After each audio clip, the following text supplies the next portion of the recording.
somebody taught me this and I thought it was ingenious and I was so excited about it and I have used it so many times.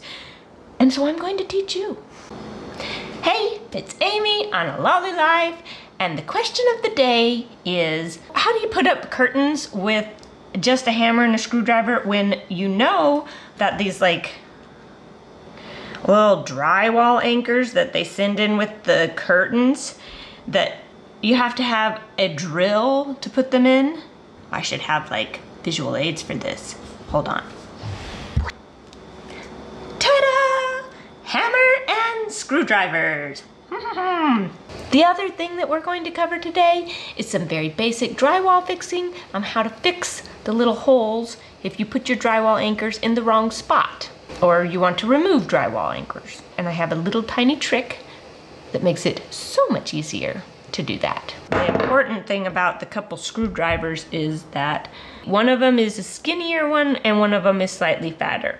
And to put in most drywall anchors that they come with little curtains, you actually need this little skinny one. And to screw the screw in, you need the little bit fatter one. So you kind of need two screwdrivers. But the thing is that if you don't have two screwdrivers, you don't have like this skinny stock one and the fat stock one, or a hammer, more than likely one of your neighbors does. Or you can ask on Facebook and somebody that lives halfway down the street does. People have screwdrivers and hammers. They don't always have drills.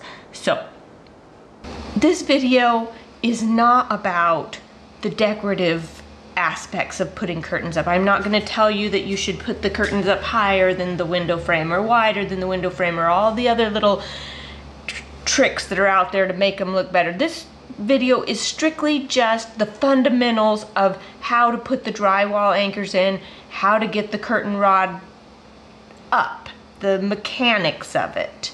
You can figure out on your own where you want to put the little hooks that you could, that you clip the curtain rod into. You figure that out. On to putting up curtains.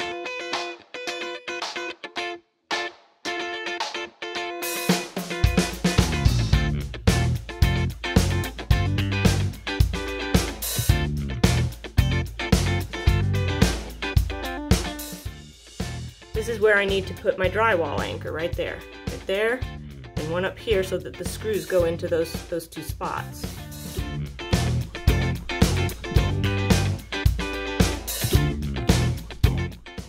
Now I have my two marks.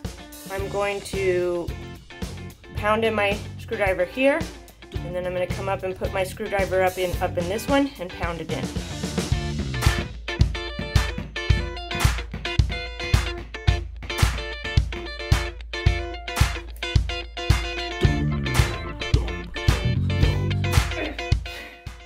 Hammered both of my holes with the screwdriver. Now I just need to kind of push that in as much as I can, which isn't super much, it's just the tip that goes in. But it's enough to hold it up there, and then I can tap it in with the hammer.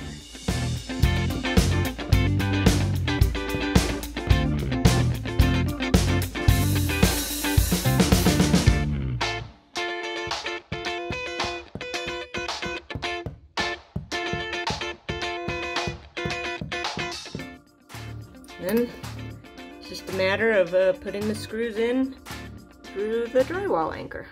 Okay, so when I have this one almost all the way in, I will put the other one in, because you can see that I can still slide it up and down, so I can adjust it so that the second screw goes in well. And then after I get that second screw in, then I'll tighten down this top one.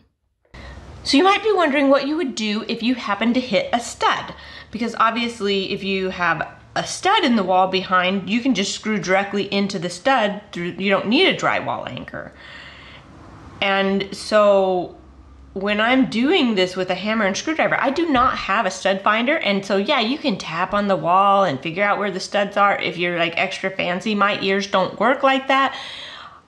I would probably just put dents in the wall if I tried to tap on it and try and figure out where the studs are. I either need a stud finder, or I'm just gonna assume that there's no stud anywhere on the wall, which of course isn't true. But what happens when you're pounding your screwdriver in and all of a sudden it's not going through the wall and you realize you've hit a stud. It's okay, no big deal. You just don't put the drywall anchor in and you just screw right into the stud with the slightly larger hole in the drywall. And now let's move on to fixing the drywall where you might have drywall anchors that you don't want showing on the wall. Drywall anchors, if you can see, they kind of stick out from the wall a little bit. There's like this ledge there. And so even if you were to try and cover them with like some drywall mud, it would leave this thing there. And so this is how you take care of it. You take a hammer and you lightly tap just enough to dimple the wall in over the top of where the drywall anchor is. And you're just barely want to damage the wall. Just enough to make it go in just a tiny bit. You're not trying to like bang holes in your wall. So we have our two little holes up there and you can see how we pounded them in and they're dented in a little.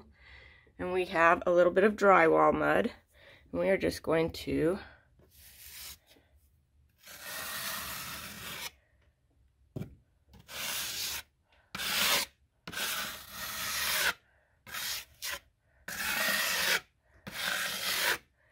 now you can see how that ends up being flush with the wall. It leaves a lot less sanding and like just a lot easier.